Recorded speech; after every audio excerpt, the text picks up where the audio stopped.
Hello guys, Assalamu alaikum. My name is Minhaj and welcome to my another vlog. Guys, আমার একটা blog সিরিজে কিছুক্ষণ আগে সেটার নাম হলো 10 বছর পুরনো লিচু গাছ। সেটা ছাড়ার 2 ঘন্টা হয়নি, সেটা ওই আমরা মাঠের ভিতরে ওইদিকে গিয়েছিলাম। তো আজকে আমরা একটা ভয়ঙ্কর জিনিস আপনাদেরকে দেখাতে চলেছি। সেটা হলো 43 বছরের পুরাতন বট গাছ। শুনতেই কতটা ভয় লাগছে। তো আমি প্রথমে একবার এটা একটা রিলস ছাড়ছিলাম, সবাইকে আমি বলছি যে রাত্রে ছাড়বো কি না, সবাই বলছে না ভাই রিস্ক নেন না।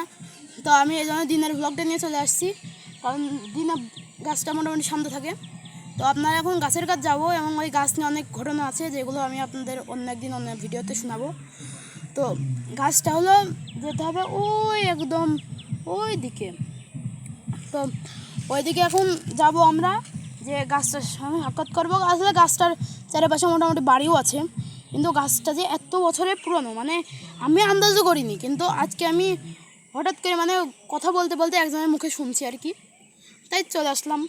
চলুন গাছটা দেখায়। গাছ থেকে কিন্তু এখনও নতুন নতুন শিখ বেরোয়, সেগুলো আপনার বিশ্বাস না হলে আপনারা আমার সাথে শুনুন। চলুন আগাই। দিনেতে ভ্লগ করছি তাই আমাদের হার্টবিট কেঁপে যাচ্ছে, রাত্রে ভ্লগ করলে আমাদের কি অবস্থা হতো বলুন। এবং ওই গাছ নিয়ে অনেক রকম কাহিনী আছে যেগুলো এখন শুনতে গেলে ভিডিওটা অনেক বেশি বড় হয়ে যাবে। তো অন্য একটা ভিডিওতে আমি কেটে কেটে গল্পগুলো শোনাবো। তো চলুন গাছের কাছে যাই।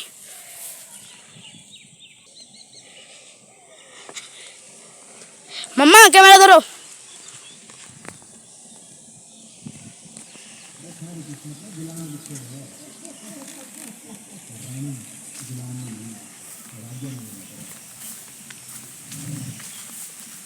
চলুন সামনে আছে, এবং আমরা যে বাগানের ভিতর দিয়ে যাই এরাও আসলে আমাদের বলতে গেলে এক ধরনের ভূতরে।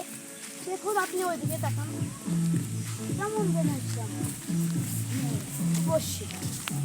তো বাগানগুলোকে মানে গাইস দেখতে পাচ্ছেন পিছনে আসলে গান বাজছে। তো এই জন্য আমরা গানের স্পটটা নিতে পারবো না, কারণ আমাদের মাইক্রোফোনটা আমি বাসায় ভুল করে থুয়ে আসছি। এখন আমাদের গ্রামের বাড়িতে এসে বাইরে একটা অনুষ্ঠানে গান বাজছে, এই গান বাজার জন্য আর কি মানে আমরা ওখানে আর সাউন্ডটা মোটামুটি শোনা যাবে না। তো আমরা সাউন্ড সিস্টেমটা পার হয়ে তারপরে আপনাদেরকে আবার আসবো। আসুন গাইস, আপনারা কি দেখতে চান এই যে আমাদের এই বট গাছের পার্ট 2? তাহলে বেশি বেশি করে কমেন্ট করেন। আপনাদের কমেন্টের কারণেই হতে পারে যে আজকে আমরা পার্ট 2 আপলোড করব। আপনারা দ্রুত বেশি বেশি করে লাইক অ্যান্ড সাবস্ক্রাইব করে দিন এবং বেশি করে কমেন্ট করুন। আমরা কিন্তু পার্ট 2 দেওয়ার অপেক্ষায় বসে আছি, শুধু আপনাদের সাপোর্টের দরকার। ধন্যবাদ।